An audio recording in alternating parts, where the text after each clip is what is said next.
All right. So, as many of you know, our Mondays, we talk lead gen. This was actually the plan of what we were going to teach last week. And this week we had to pivot a little bit, or last week we had to pivot a little bit. So it's this week. Now, this is something I've become pretty passionate about. I've spent a lot of time developing this, as we've talked about the last couple of weeks with the new Six Figures by Design coaching platform. There are different tracks based on your production levels. I was working with my coach last week on just a little bit more clarity around each track. And we're going to put some GCI goals or numbers affiliated with each track. Now, the way you still graduate from track one to track two to track three is still 4 transactions. But sometimes I feel like when you hear units, it just doesn't have the same hooks or attraction that money can.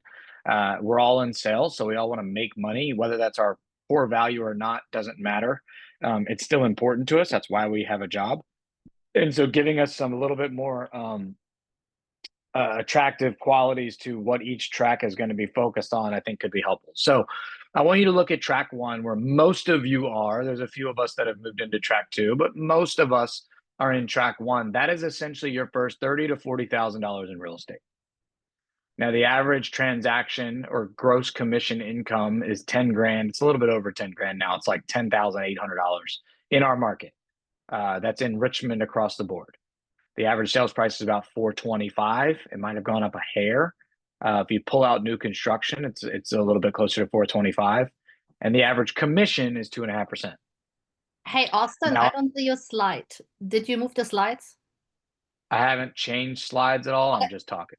Okay. thank you. Thanks for, yeah, you're catching that. So, just to give a little bit of insight before we dive right in and to let anybody else sign on.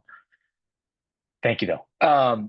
If you ever see an issue where the slide is not moving or it feels like I'm talking about something that's not on the screen, please stop me. Zoom is known to do that, especially if I change tabs, it won't share it right. So just thank you for catching that. When I say your gross commission income or your income goal per track, I'm referring to gross. So that is before splits. Obviously, I know splits come out and coaching fees come out and expenses come out. That is a net income conversation, which is part of why you're in coaching. So I can help you keep that number at a higher number. The book recommends 40% profit, 30% expenses, 30% cost of sale or splits. When I say the book, I'm referring to the MREA. Now, one of the things that I focus on is increasing that 40%. My business year to date is at 60% profit, which is something that I speak about. So when people ask me how the year is going, I say I'm at 60% profit. Then I'll tell them how many houses I've sold. A quick metric of where you can see if somebody has an ego or if somebody is AKA full of it is if they tell you how much volume they've sold, not units or profit. That is them saying, I've sold this amount of houses and this is why I'm so great. That doesn't mean they've made that much money. But from a quick reference point, your track one is your first 3 to 4 deal or 4 deals. So it's about 30 to 40K in gross commission income. Track two is about double that. We're trying to get to our next $75,000 or our first $75,000 in business. And then track three would be, here's how we're working towards 100,000. Now, every track I'm going to be working with you guys on how you can profit the most amount of your splits or your commission as possible. So we're going to keep that percentage high and aware of it. Another thing that I want you to think about is track one is working on getting your first deal, and then the odds of you getting 2, 3, and 4 after getting your first one are much higher. So a lot of us haven't sold a house yet, or we sold one, but it was a while ago, or we're still working on those plans. Track one is a lot of hunting for leads. We're looking for lead opportunities. We're learning the contracts and we're learning the basis of the business. Track two, then we start turning those lead opportunities that we got into systems so we can repeat business. Today, you're going to see things each day where it's going to have a track one and a track two. If you're in track one, focus on track one. Maybe you're close to graduating track one, so you can focus on track two, or you're already in track two and you can focus on track two. If you've been doing lead generation for a while, even if you're in track one, track two is still great for you to do. They build upon each other. So I don't want you to look at it and go like, I don't need to worry about that. You should find kind of a hybrid between the two. So let's dive in. What's the one thing I can do such that by doing it, everything else will be easier or unnecessary? The amount of times I've heard Gary say this in the last 6 years is unreasonable. There's a lot of them. He wrote an entire book on it. It's called The One Thing, hence why it's in the title. For real estate agents, and really for most small business owners, that one thing that we can do is lead generation. If you generate more leads, you have more opportunities to sell more houses, which then allows you to hire help, such as a transaction coordinator, to take things off your plate so you have more time to do more lead generation. Your number one priority is lead generation. You should start every day with that. Even if you have a 9 o'clock coaching call, you should do a little bit of lead generation before it, like I do all of my social media beforehand. Although this morning I was returning calls and emails from yesterday, so I have to do social media later. I was also finishing my agent and client newsletters that go out tomorrow, which is still lead generation. We're going to have a daily focus each day. I want you to take a picture with your phone of this slide. You can also screenshot it if you're on your phone or if you're on a tablet. Obviously, the recording will go out, but this is important because we are going to speak to this schedule for the entire month of August. We'll probably do it in September too. My plan is that it will work and we'll continue to do it. However, when I talk to you about lead generation, this is what I want you to focus on each day. You're going to have a daily focus for your lead generating. Now, quick sidebar here. If you do not have any current buyer or seller's leads to follow up with, you repeat Monday.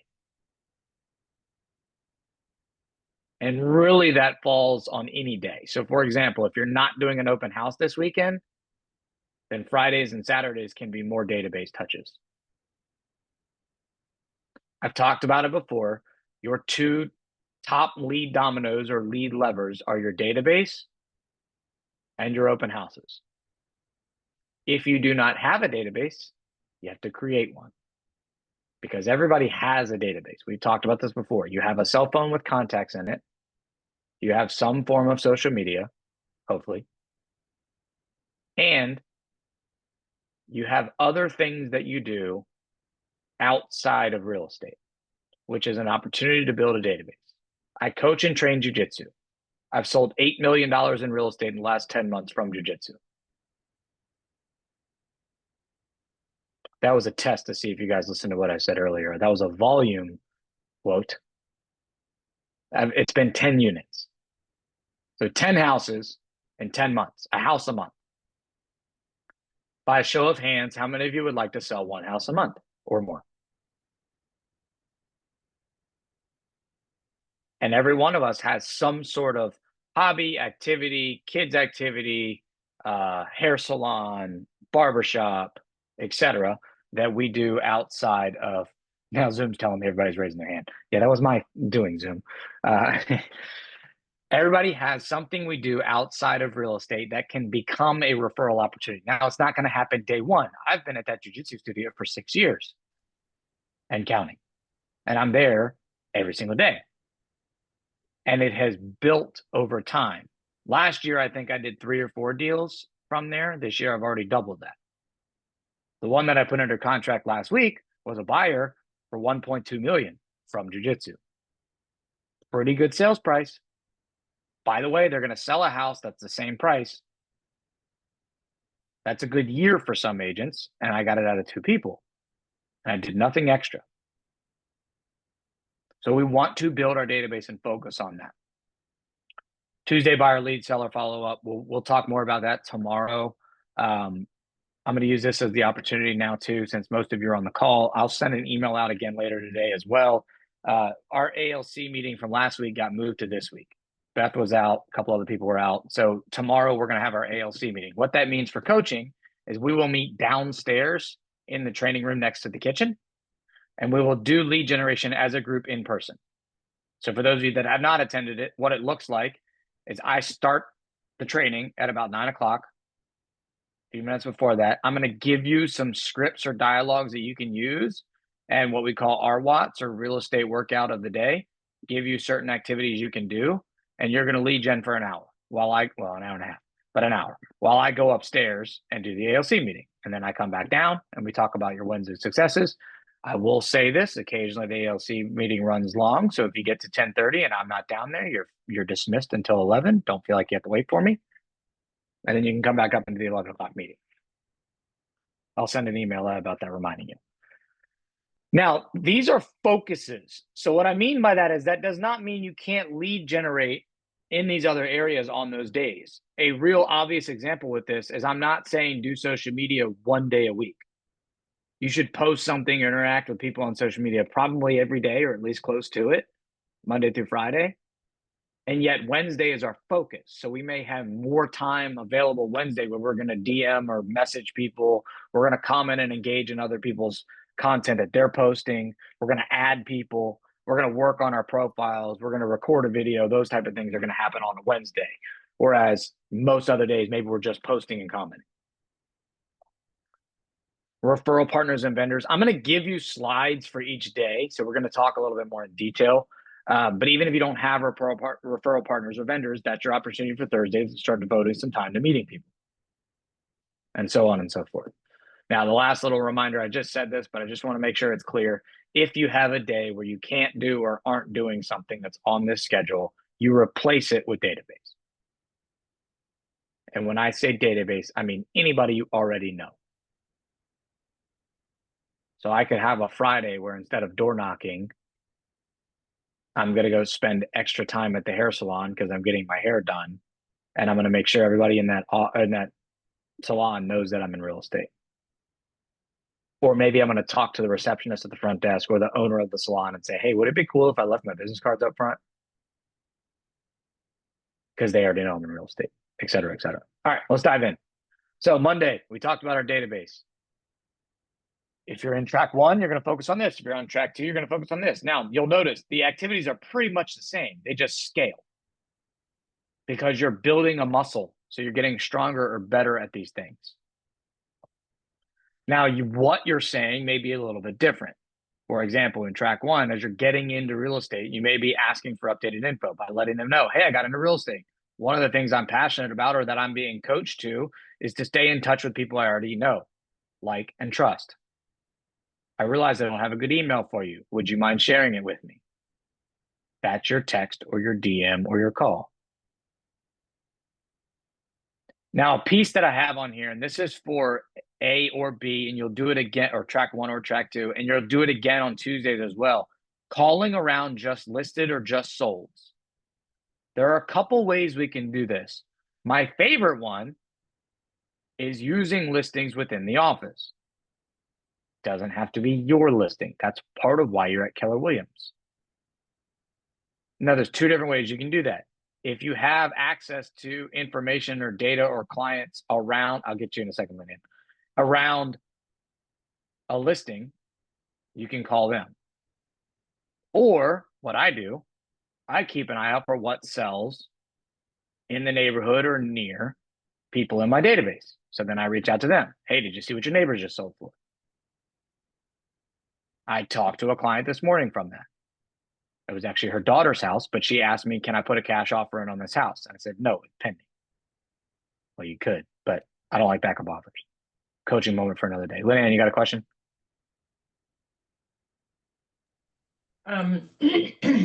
We could do that, but I don't know where to find the list of what is available in the office unless I do it on the MLS. So it's not That's where you would posted do it. anywhere. So I Yep, can that's where you do would it do on it. the MLS, but Yeah, that's where you do it in the MLS. So if you go to the MLS, Okay. Yeah, Yeah, I you guys got still it. see my screen? Everybody else? Because I know Lynn knows this. Yeah.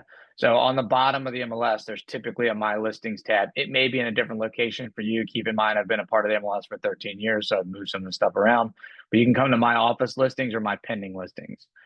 Going under contract pending, you would share data like your neighbors went under contract in 4 days on the market. So you'd click pending listings. And here's an example. Parish Creek went under contract in 2 days.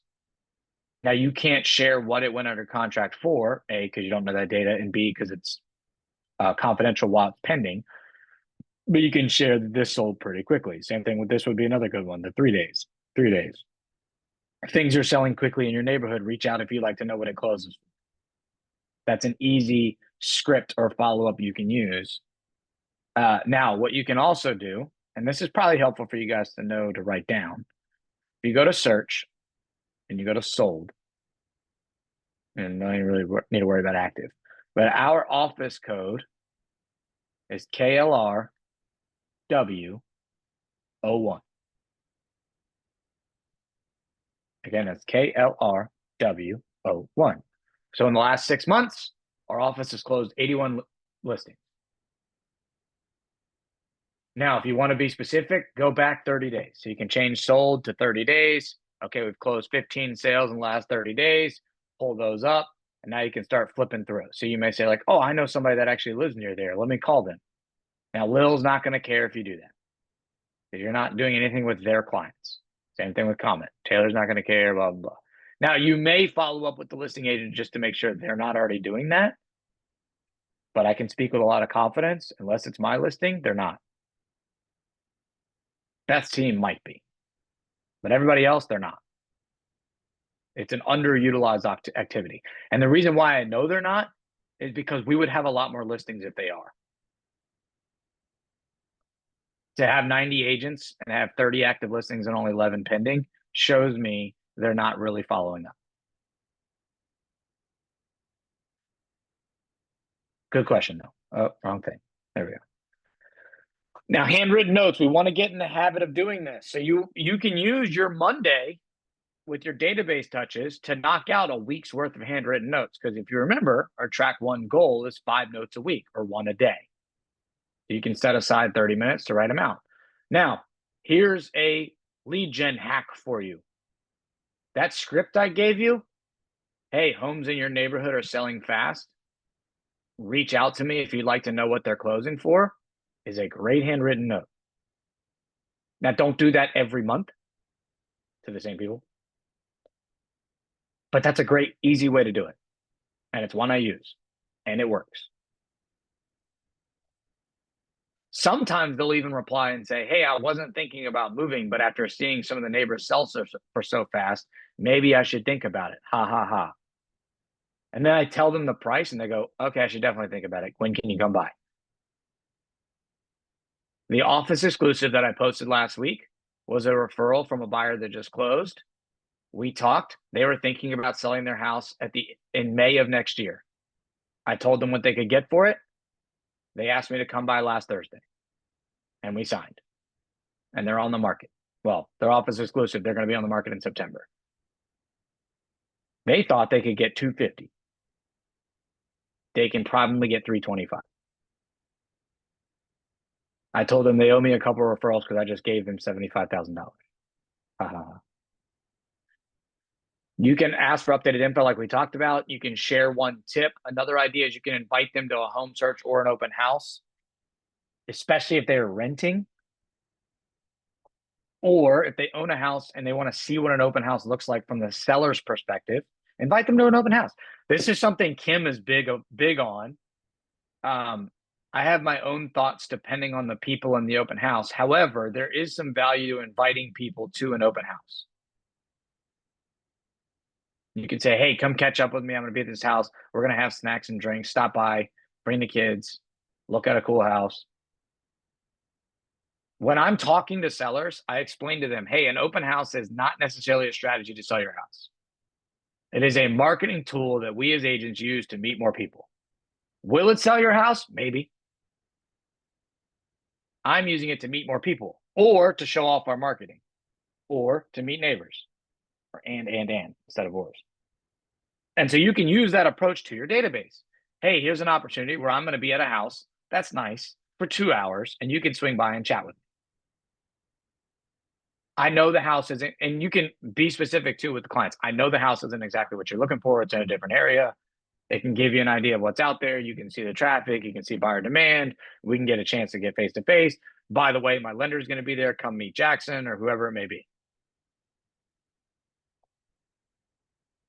Now, I do want to touch on track 2 because I think some of you guys can be using these scripts and dialogues and ideas now. We've done some of them. Inviting your database to coffee or lunch to catch up. Doesn't even have to say anything about real estate. Hey, it's been a while since we caught up. Would you have some time to get coffee soon? One of my best friends that I've grown up with, that I haven't seen in probably a year, I texted with over the weekend. because he's getting married in September. And we're going to go hit some golf balls and catch up next week. Nothing about real estate. Now, in my head, him and his fiance have been renting an apartment for 2 years. And after they get married, they damn well better be calling me to buy a house. And yet, I just want to stay in touch with him because he's a friend of mine. You can invite them to coffee. You can invite them to lunch. You can invite them to go hit golf balls. You can invite them to go listen to a band. You can invite them to come to an open house, whatever it may be. Asking them to get face-to-face is important. We've talked about it before. That's climbing the ladder of the relationship. If all I'm doing is texting with somebody, it's going to be hard to sell them a house. If I go from texting to calling, I'm getting closer. If I go from texting or calling to in person, I'm getting a lot closer. Raise your hand if you've ever received a text or sent a text that was misunderstood. It happens to me all the time. I get a text and I'm like, duh, this asshole. And I just start chiming back at him. And luckily, I've learned my lesson. And now I type it out and then I delete it. And then I type it out again. And then I review it. And then I send it to a friend. And I'm like, does it sound like I'm mean? And they go, yeah, don't send that. And I was like, all right, good, I did. Let me unsend it real quick. And it happens all the time. Happened over the weekend with my wife. I was going to reply something. I did that in October and got a buyer agreement from it. Yeah. Didn't sell it. Yeah, but it happens. It can go good or bad. And so now the beauty of text is it's in writing. And so you can say like, hey, here's what I said when I said it. At the same time, tone is not picked up on. Body language is not picked up on. The fact that I was joking or satire is not picked up on. Sometimes on the phone, that's hard. But if they can see me in person, they see me smile, they know, oh, okay, he's kidding. Especially me. You guys have known me, most of you have known me long enough now. I like to make a jokey joke every once in a while. And typically, my dry, sarcastic humor is not picked up on over text. And so I have to be very cautious when I'm sending text. As much as I love to text, I prefer a text over a phone call 8 days out of the week. A couple other things on track 2. You can share market stats or updates. A big one is, many of you may have seen, the Fed met last week. By the way, rates did not move. And many experts are predicting they're not going to move the rest of the year. So if you were waiting for rates to come down to make a move in 2025, you could miss out on great opportunities because rates are not moving and prices are going up. So the sooner you buy, the cheaper the house will be.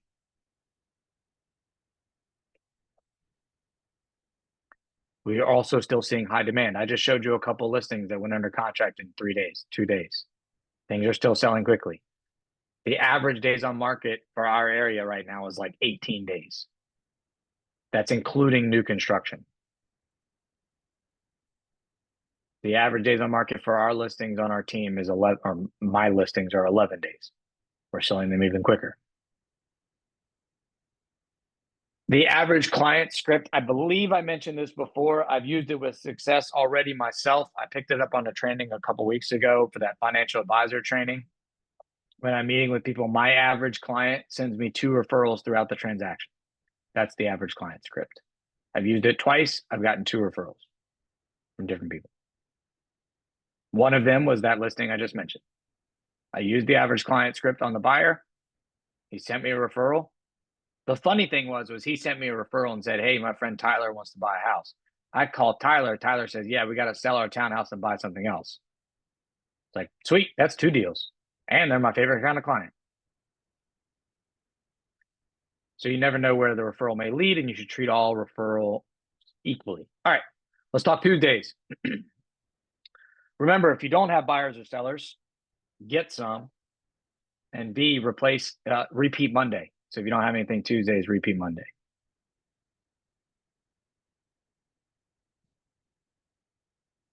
All right. So you're going to call all new leads from the past 2 weeks. You can reconnect with old leads from the past 90 days.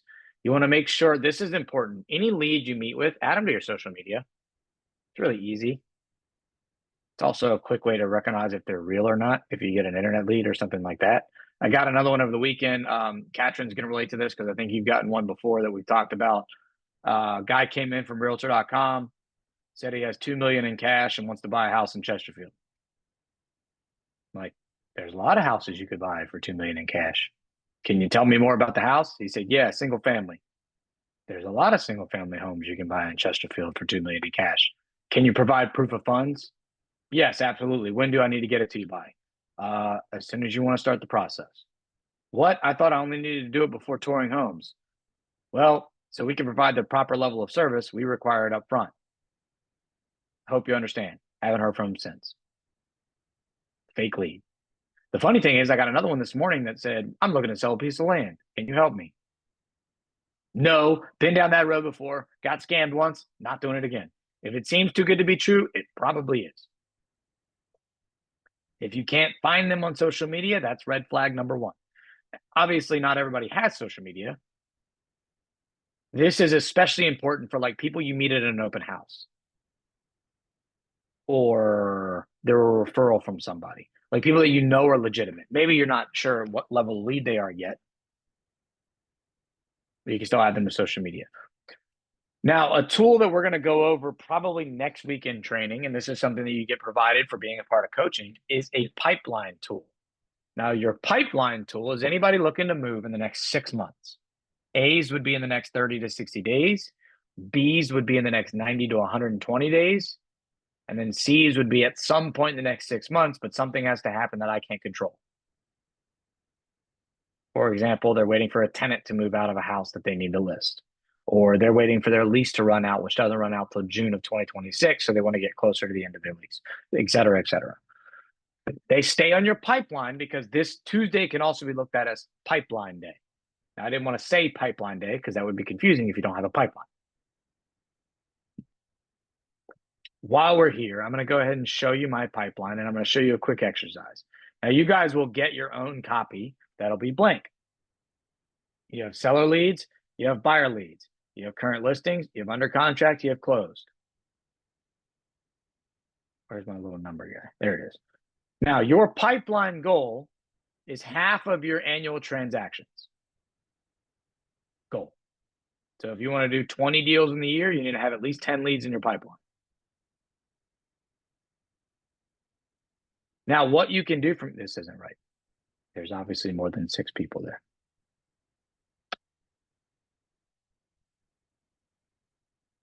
Now, what you can do with your pipeline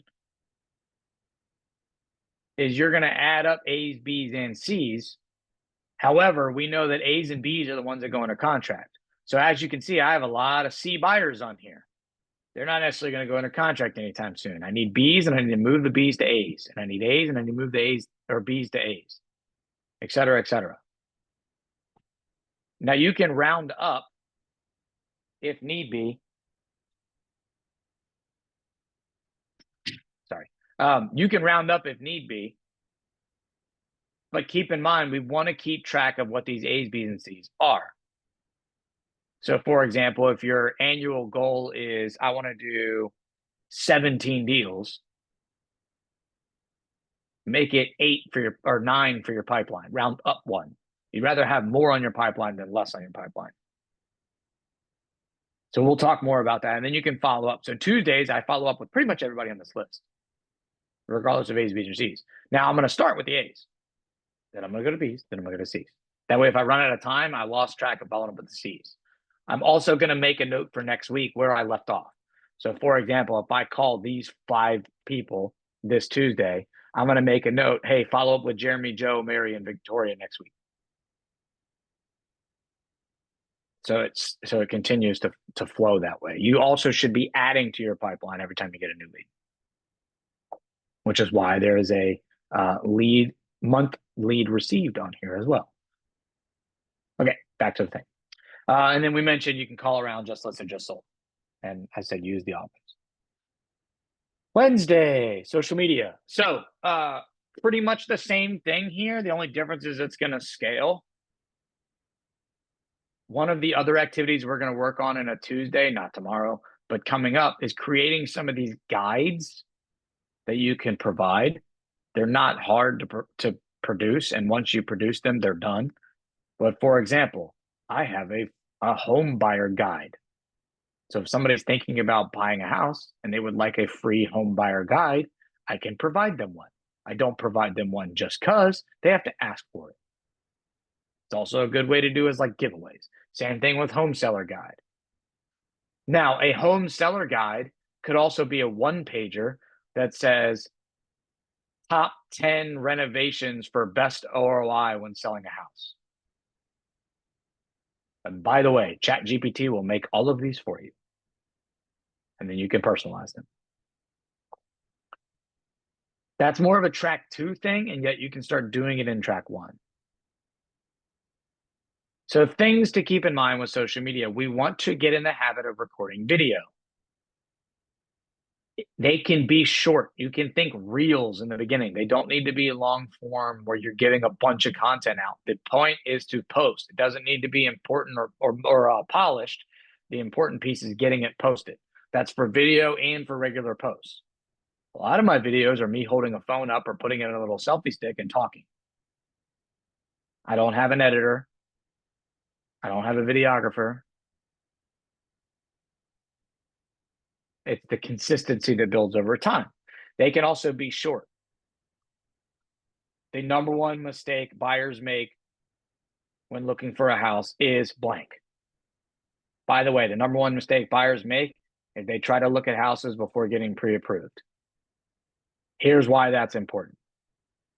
A pre-approval gives you your budget to stay within, tells you how much you can afford and want to afford. It also strengthens your offer.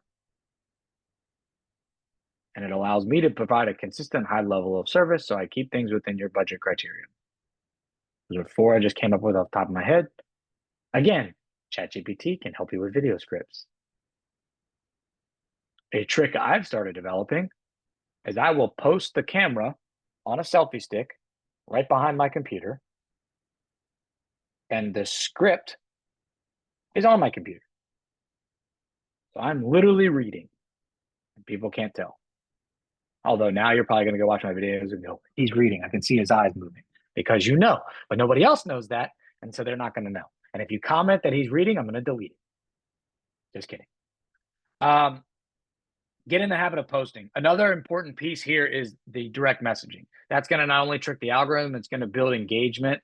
The polls, remember we've talked about this before. Polls are good. ChatGPT can give you poll ideas. Matter of fact, I can show you. I've done it.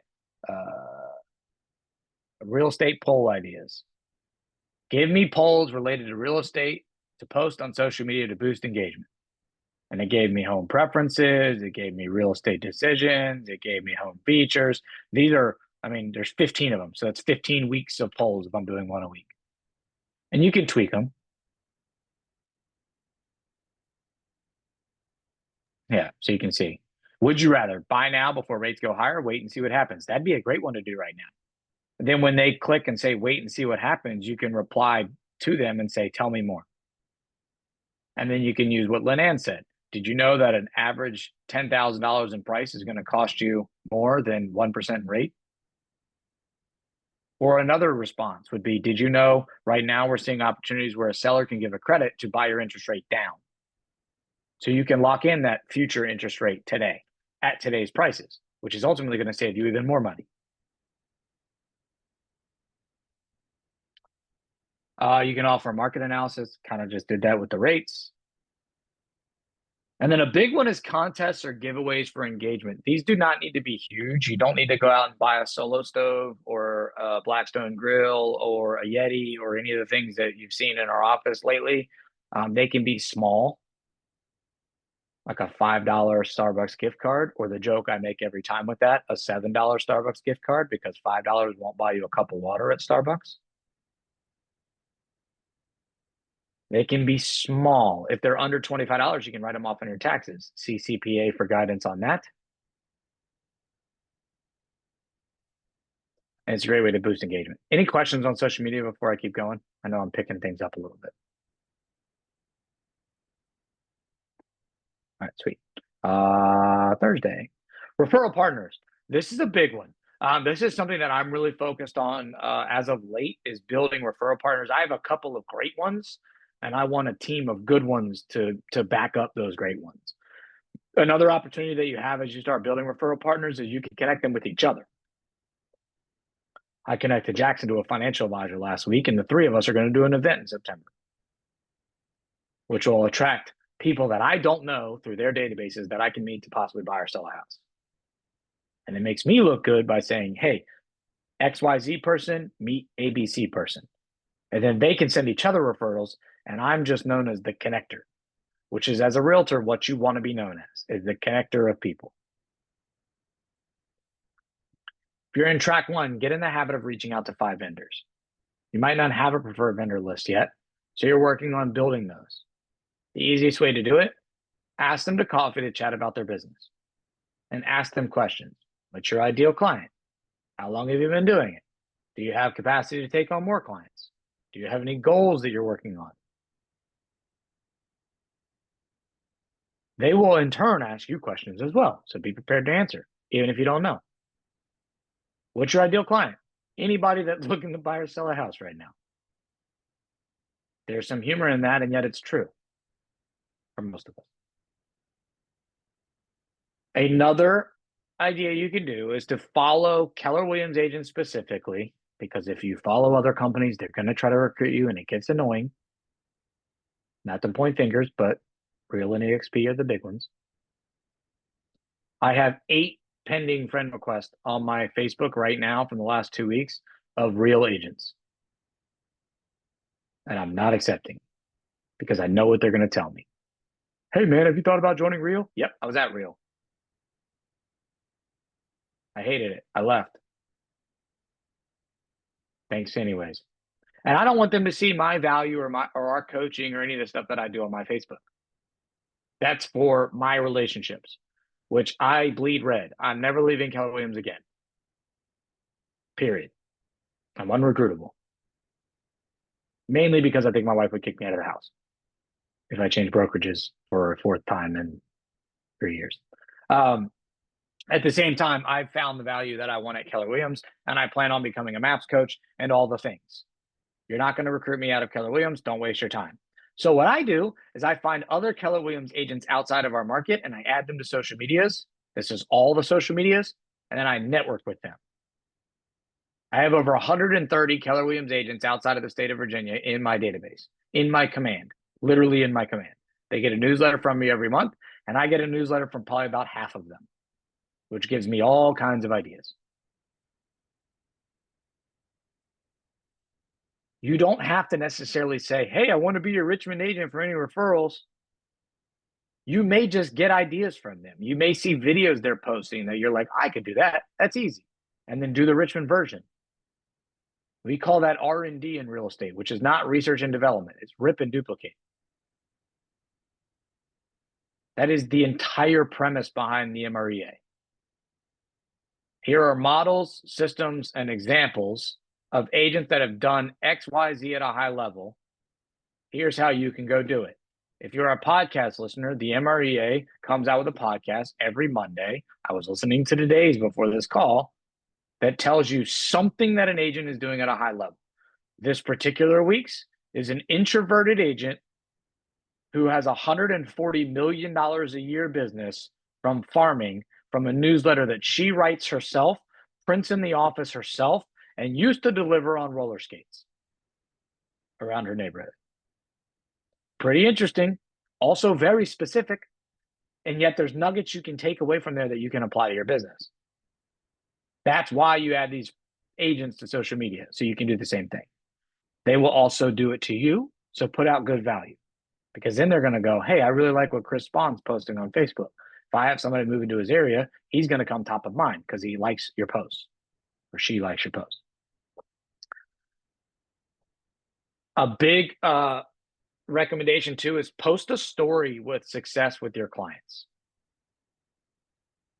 If you want examples, go look at my social media. I've done several of them in the last week or so. I don't just post just listed, just sold. The graphic may be just listed, just sold, preferably just sold. But the caption is going to describe a story about the client. You can also give vendor reviews. We've talked about that. Notice how it's still on a Thursday because we've talked about Tuesday testimonial in the past for social media. You can also do Thursday testimonial. Not quite the same alliteration, but there is still TT. It's just not Tuesday testimonial. It's Thursday testimonial. You can give vendor reviews. The only real difference here between track 1 and track 2 is you're scaling it in track 2 and you're building that preferred vendor list by the time you're at track 2. You've done enough transactions now where you have a couple people that you like to call on. So you can reach out to them. You can do co-branded stuff with them, invite them to your open house, post them in your newsletter, offer a vendor list to your database, more KW agents on social media. And then you want to start joining 1 to 2 agent referral groups. Reason why I don't recommend that in track 1 is you're going to kind of be wasting your time. Most of those agents in there are not going to refer business to new agents. Now, if you need a referral, you have an outbound referral, those groups can be helpful. You can also ask me or ask Beth. Between the two of us, we probably know somebody. Or we can find it pretty quickly for you. All right, Friday. This is important. If you're doing an open house, I want you to focus on social media and marketing to the open house. If you're not doing an open house, you're going to replace open house with activity outside of real estate. Kind of like what we were talking about at the start of the call, which I don't need to necessarily go into details about because we've already done. And by the way, I'm going to teach training on it with Jackson in September. Keep your eyes out. Let's focus on the open houses because that's what's on the slide. So track 1, you're going to post social media about the open house. By the way, track 2, you're also going to post social media about the open house. Invite database and friends like we talked about. Hey, come see me. It'd be great to catch up. You can see me in action. You should preview the home. Don't let the day you walk into the open house be the first time you've seen that house. Coaching tip, when you go to put out the open house signs on a Friday, you should schedule a showing and go preview the house. It's also a great opportunity to do some social media content. Krista Dodson's great at this. Another example of an agent you can hack. You can ask one of those vendors to join and co-market. What I like the most about that is if they share it on their social media, you're reaching a whole new audience. You should put out at least 20 signs for every open house. 2 pieces on this. Number 1, go watch the open house trainings that we've done. There's 2 of them on the YouTube playlist. Number 2, we are working on buying open house signs as a market center that you will be able to check out for open houses and then turn back in. If you don't turn them back in, you're going to get charged for them. So make sure you turn them back in. They will probably be in groups of 10, which I know is not the minimum that we recommend, 20, which is us telling you go get your own dang signs. They do not have to be branded. These probably will be. So I recommend getting the generic red and white ones. So you have some of both. And then again, back to that contest piece, an easy contest or giveaway is come to my open house. We're doing a scratch off ticket or we're giving away raffle tickets to win a prize. By the way, if you're bringing a vendor to code market or code join, have them help pay for the prize. It doesn't need to be anything huge. Maybe it's a bottle of wine. Maybe it's a 6-pack of beer. Maybe it's a couple tickets to a Flying Squirrels game. Maybe it's a stack of scratch off tickets that are $1 each. It's amazing what people will do for the opportunity to win something. I used to give away scratch off tickets at every open house I did. It also gives you a talking point by saying, hey, thanks for signing in, or thanks for coming to my open house. If you get a chance, sign in the kitchen. By the way, once you sign in, I get to give you a scratch off ticket. The only rule is when you win, you have to come back and share it. Ha ha ha. Just kidding. Here you go. I did have a guest win $1,000 one time. So I locked him in the closet and took the ticket and haven't heard from him since. Just kidding. Forget this is recorded sometimes. Another track 2 is the neighbor exclusive hour. We've talked about that before on the open house training. I'm not going to give all the secrets here because I want you to go back and watch that. And pretty much just hit on everything else. All right, let's give a couple scripts and we're going to wrap up. This is a script we've used in the past. if you came across someone looking to buy or sell real estate, do you have someone you would refer them to? They're going to say yes. They're going to say no. Notice how I'm not saying, do you know anyone looking to buy or sell real estate? That answer is almost always no, because people are not thinking about that unless they're looking to buy or sell real estate. That's the reticular activator that we talked about last week, 2 weeks ago. If you came across someone looking to move, do you have someone you would refer them to?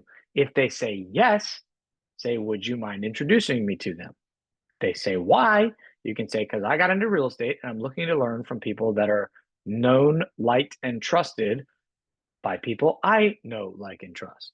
And since you have someone, I'd be honored to meet them. If they say no, say, great. I want the opportunity to earn that right, or earn your business, or earn your referrals. Can we stay in touch? Of course. Chris, you're my brother. Why wouldn't I refer you? Ha ha ha. Practice this on people you know are going to say they want you to be the person. That's why we start with the database. It's people you already know. It should be easier. Or they can say, you're weird. Stop asking me that. And you can laugh it off and nothing changes. I have friends that I've practiced new scripts on before that say, you sound like a robot. That's too scripted. And I'll go, okay, thanks. It was my first time trying it. Be a little gentler next time, you jerk. But that happens. That's why we start with a database, because there's less to lose, so to speak, less high stakes. And another tip here, you really have nothing to lose anyway. If they're not in your database, who cares if they say they already have somebody or they tell you to buzz off? Like, you're not losing anything. It's not really a high opportunity. Now, when you go on a listing appointment and lose it to somebody else, that stings a little bit. Or a buyer appointment, or a past client hires another agent, you don't know about it until you see it in the MLS. Like, yeah, that stings a little bit, but that should motivate you to go lead gen some more. If you get nervous of what if they don't say yes, or what if they don't want to buy or sell with me, that's going to get in the way of your lead gen. Don't let that get in your way. I have a saying that my coach has helped me with for many years: on to the next. When I lose one, it's on to the next. When I sell one, it's on to the next. It has to be, because you have to keep rowing that boat in the same direction. So let's not put lead generation on this big pedestal where it's super intimidating or hard to do. It should be easy. And matter of fact, it should be fun. That's why I like the contests or the giveaways. That's why I like pop-bys. That's why I like client events. Open houses can be fun. And they should be. If you're dreading going to the open house, you're not going to have a high conversion rate. If you make it a game, I used to do this with Mike, who was on our team previously. I would make it a game with him. I'd say, hey, I want to get a call as the listing agent from somebody mad at how many signs you put out. And he'd go, challenge accepted, because he was a competitive person, or he is a competitive person. So you can gamify it with yourself. Now, maybe don't go that route where you're trying to tick off HOA. Maybe it's, I want to see how many neighbors I can meet before the open house. So that way, regardless how the open house goes on Sunday or Saturday, it's still a win because I met Mary up the street who said she'd keep my card and wants me to come back next week to talk about selling. What would it look like if every open house you did, you got one lead from? Would you do more open houses? Yeah. And that's the goal from going from track 1 to track 2. We get a lead from a track 1 open house. We go, okay, that can work. How do I make sure I get a lead every time I do an open house? One of the ways is you door knock and you meet the neighbors and you give them something of value. There's a couple of agents that were in coaching that stepped out or that joined a team and so they stopped coming, that aren't doing the open house system the way we taught it. And so they're not getting the same traffic. And we had a conversation. I was like, well, what are you not doing? I'm not door knocking. I'm not putting enough signs out. I'm not. So you know what to do. You just got to go do it. A famous, not famous, a quote, a a stat or something that was said to me by I'm going to say Jackson. I know he's not a preferred partner technically anymore, but he's our preferred partner at Eden Properties, so I don't mind giving him credit where credit is due. I was venting to him a couple weeks ago about how I was struggling with a couple different things. I had some headache clients, and it was stressful, and yada yada yada. And he simply said, "That's why we can make the money we can make in this business, because you have to work for it, and you can deal with the headaches." There are a few other industries where you can sell one unit and make $10,000. Even cars. Now, unless you're selling like McLarens or something like that. The commission on a car sale is much less. The commission on a loan is much less. The commission on insurance is much less. The commission on life insurance is much less. The commission on medical sales is much less. There are a few things that you can sell and make the money you can make in real estate. So when you are struggling, tell yourself that. The opportunity is high. That's why this is hard. I can do hard. Couple strategies to follow up. We talked about recent sales in your neighborhood. We talked about market updates. A couple other things there. Loan programs or grants. Not seeing many grants right now, but they will come back. They're flooded with cash usually 2 times a year, beginning of the year, end of the year. Incentive programs, that would be something similar. Or if there's a lender that you work with that does doctor loans or something like that, you can also offer your own incentives. Those of you that were present at the last team meeting, you can offer to buy a home warranty for all of your clients. That would be an incentive. Nervous about repairs as a homeowner? Is that what's keeping you from buying a house? Well, I offer all of my clients a 1-year home warranty when they close with me. The way that's not in a violation is you offer it to every single client. That's my broker tip. You can't pick and choose when it's something like that. Now, an incentive program like a hero program is different. They qualify to get that cash discount, but any hero can qualify. That's how I'm still within guidelines here. And then open houses or new construction. New construction is a big one. If you like to make social media content, that's a big opportunity. I know a lot of agents that do that. They spend a couple of days a week where they go tour new construction homes and they post video walkthroughs of the property or them chatting at the model home, or they they share what their incentive programs are. By the way, homes that are built now or being built have some great incentive options. There are some lenders out there that are partnering with builders that are giving like 4.5%, 5% interest rates on their new homes. Now you have to use their lender, but still. The other beauty of buying a new construction home, especially if it's not already built, being the buyer agent side of it, you don't have to do that much work. The builder/site agent does a lot of it. You go to a couple appointments, but that's it. The site agent is the one walking them through the options and the selections and doing all the paperwork and so on and so forth. Okay, here's another email script that I've used in the past. We'll probably use this tomorrow as a tactic. It's called the would you sell email or would you sell if email. Now, this is one example. Take a screenshot or a picture of it. I'm not going to read the whole thing. I'm going to give you a couple other examples of what this would be. Using real life scenario. Would you sell today if your house could get 300,000? The way that conversation went, the guy's name is Tyler.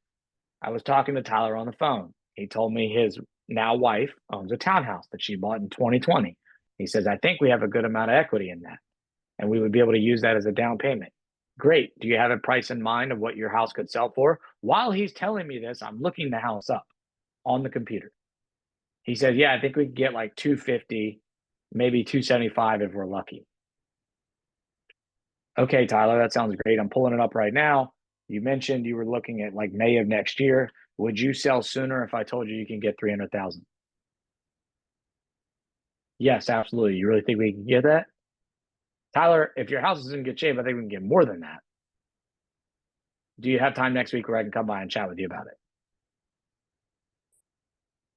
That's the way the conversation went. This is what I also like to call is a make you move. I've done this in a note card instead of an email too. Hey, I have a little bit of a weird ask for you. We have a couple serious buyers looking in your neighborhood. Would you consider selling for the right price? Or do you have a number in mind that would make a conversation about selling worth having? I use that one all the time. Every single note card I wrote in July had that script in it.